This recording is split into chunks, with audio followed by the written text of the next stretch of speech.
making sure that we're being smart, making sure that we are being safe, making sure that we're not meeting strangers on the internet, making sure that we are only accepting emails from people that we know. We are using information and sources that are reliable, and making sure that if something it does seem a little off or something does seem a little bit suspicious, making sure that we tell either a parent or a trusted adult kind of what's going on. Okay.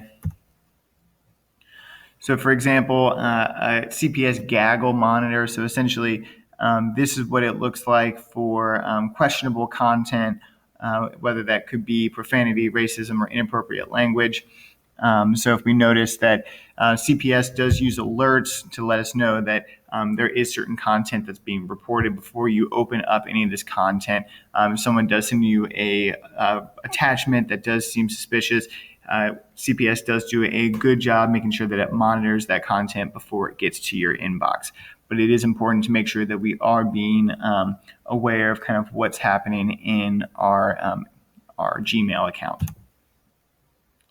And it's also something to think about is social media is something that it's a world that we live in that is we're going to continue to live in, right?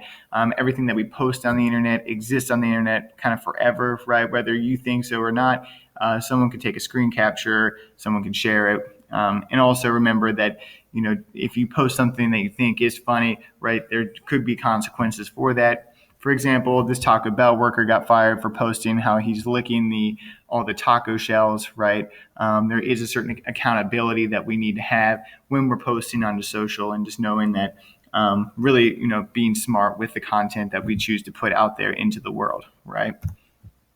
Another big thing is when we think about sort of our future of either employment, enrollment, or enlistment, making sure that we don't lose good opportunities because of the things that we post online.